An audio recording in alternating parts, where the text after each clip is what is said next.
विनयावली। हे कृपा निधि राम जी, मुझे बड़ा संकोच हो रहा है। मैं किस प्रकार आपको अपनी विनती सुनाऊं। जो कुछ भी मैं करता हूं सो सभी धर्म के विरुद्ध होता है।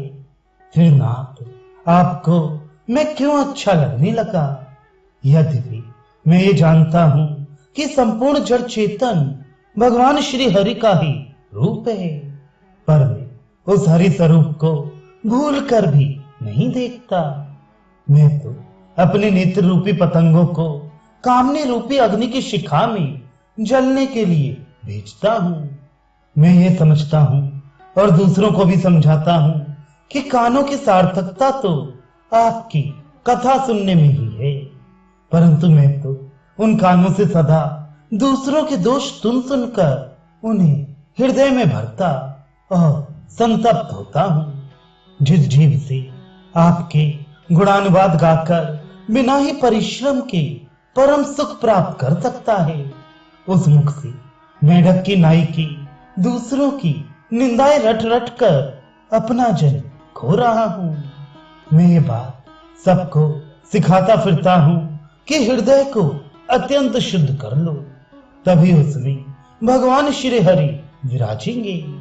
किंतु मैं स्वयं अपने हृदय में अभिमान, मोह और मद आदि दुष्टों की मंडली को बसाता हूं। जिस दुर्लभ मनुष्य शरीर को धारण कर भक्तजन भगवान के परम पद को प्राप्त करने की साधना करते हैं, मैं उसे व्यर्थ ही खो रहा हूं।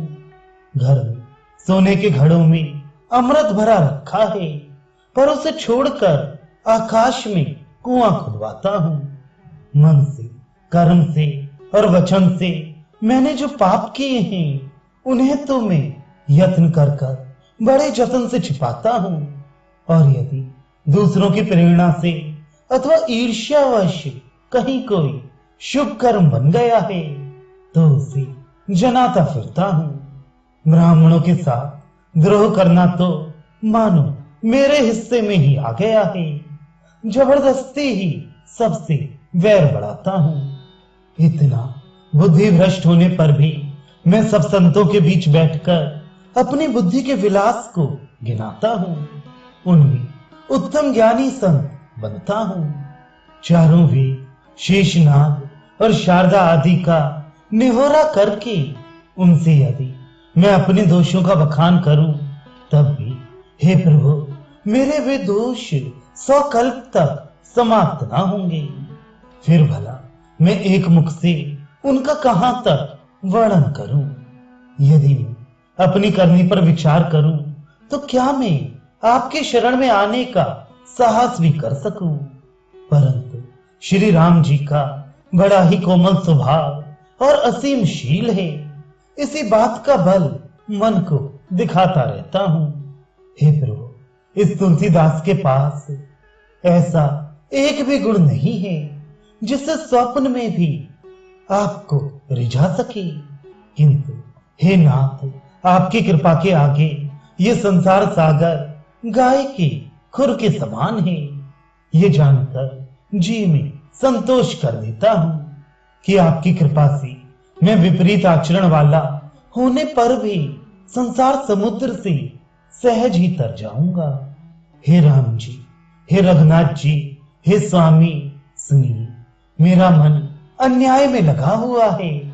आपके चरण कमलों को भूलकर दिन रात इधर उधर विषयों में भटकता फिरता है।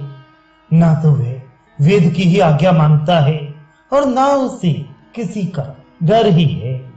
वह बहुत बार कर्म रूपी कोहलू में तिल की तरह पेरा जा चुका है, पर अब उस कष्ट को भूल गया है। जहां सत्संग होता है, भगवान की कथा होती है, वहां वह मन स्वप्न में भी भूल कर भी नहीं जाता।